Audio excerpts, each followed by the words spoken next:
This is a very different side of Nicole than what we're used to. Is she not used to face-to-face interactions?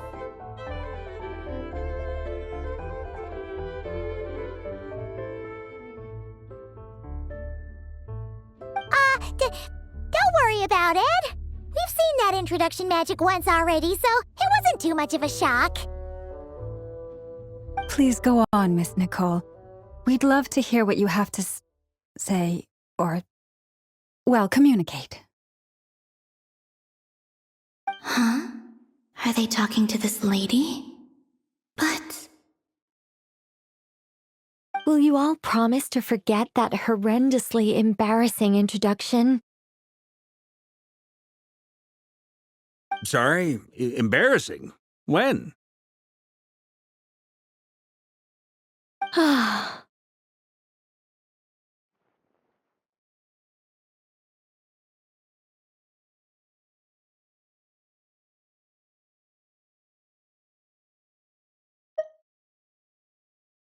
Yes, my name is Nicole, and I am one of a very few angels who have retained both their preferred form and their power.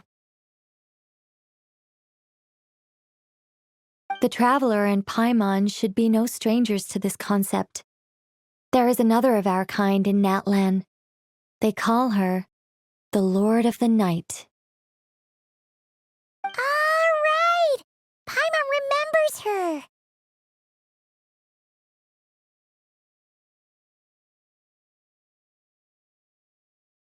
Yes. Well, I have retained more of my power than she.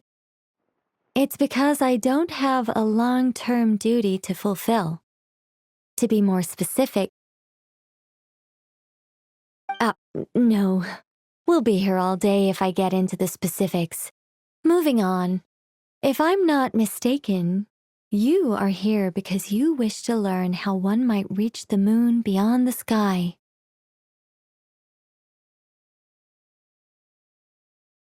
That's right. Is that something you can give us any guidance on?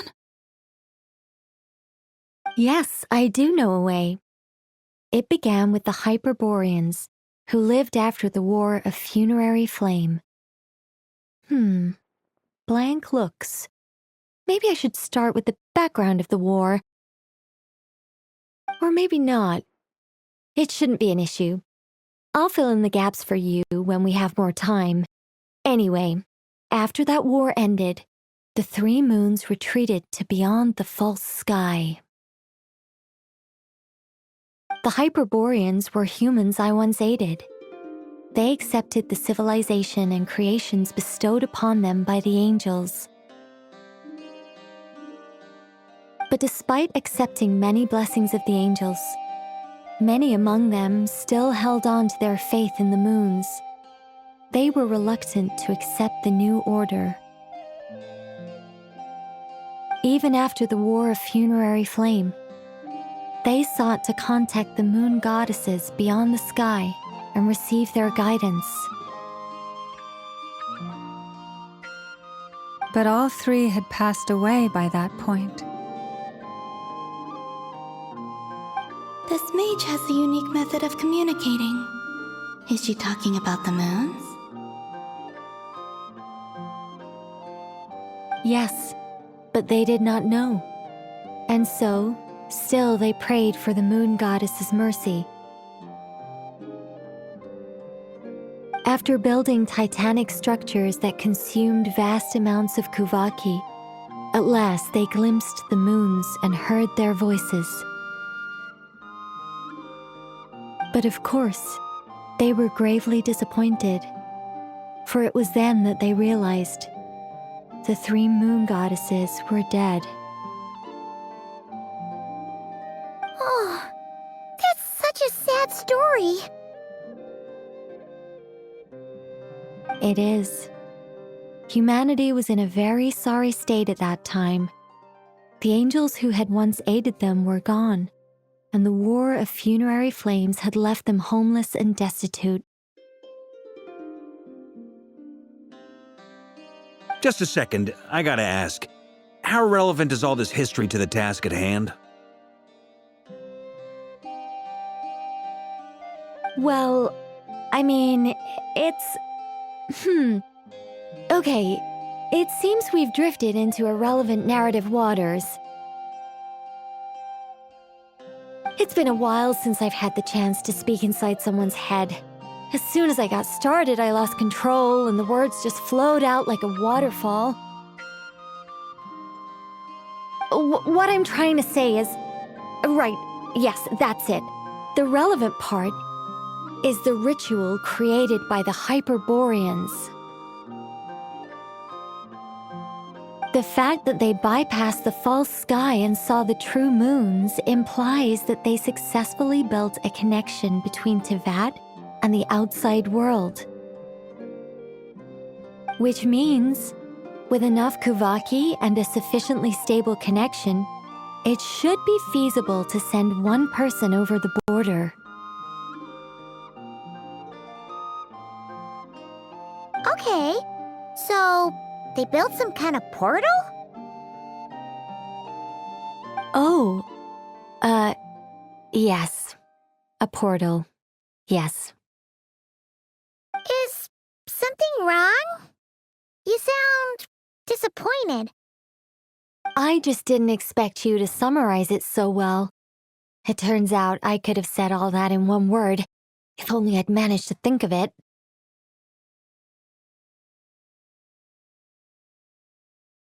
No, please, it's fine. This is invaluable knowledge. I'll be sure to record and preserve everything in writing. Oh, really? Well, in that case, I suppose I could backtrack and add some more detail. I did gloss over a few things so far. Whoa, whoa, whoa, time out. Let's summarize what we've got first. The Hyperboreans were the last ones to use this method, right? So we somehow need to find whatever structure they built and make sure there's enough Kuvaki to power it up. Luckily, we have the moon marrow of both the eternal and iridescent moons, so we're all good for Kuvaki. Which means the key issue we need to focus on is finding the place. Am I right so far? Yes. Although I expect the structure is long gone by now. That said, what if we could take advantage of the phantoms to travel back to a time when it still existed? Well, travel back isn't quite accurate. It's more like we'd be creating a handshake between 2 points in space-time.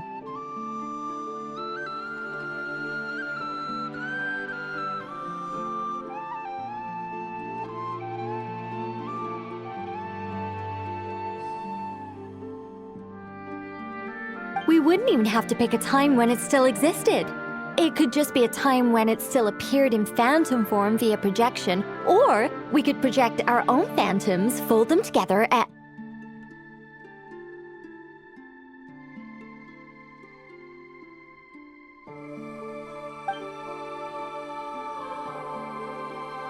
You look lost. Was that too hard to follow? Yeah, things got a little, technical there. Paimon's brain is reaching capacity.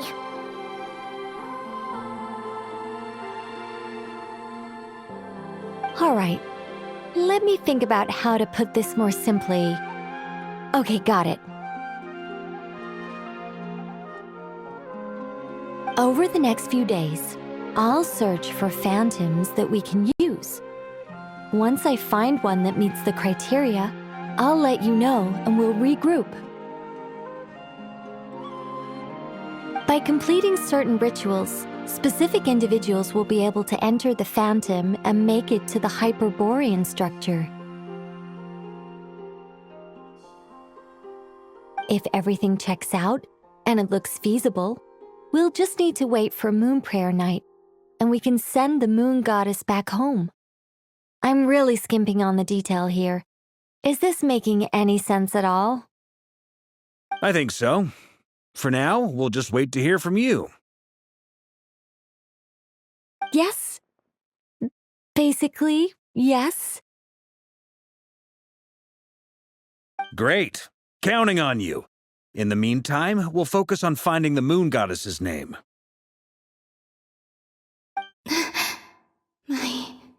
Name? Are they looking for a way to stop me from disappearing? Excuse me, Miss... Go on, Miss Nicole. This conversation was a little all over the place. I didn't catch your name. I am Lauma, of the Frost Moon Scions. Ah, I did wonder. I noticed that you listened very intently when I spoke about Hyperborea and the moon's history. If you'd be interested, I'd love to visit you this evening and go through it again in greater detail. Also, if you were serious about making a record, it would be too risky to simply write down the raw details as is. I would suggest some tweaks. Maybe rewrite the stories as fairy tales or fables, perhaps even prayers. Anyway, we can cross that bridge when we come to it. So, see you later then? Oh, and no need to prepare anything. Just a cup of tea will do. See ya! She seems friendly. It's just...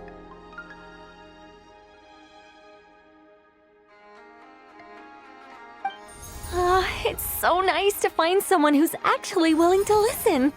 I've been dying for a chance to finally go through all this systematically from start to finish. Any longer and I'd probably start forgetting it.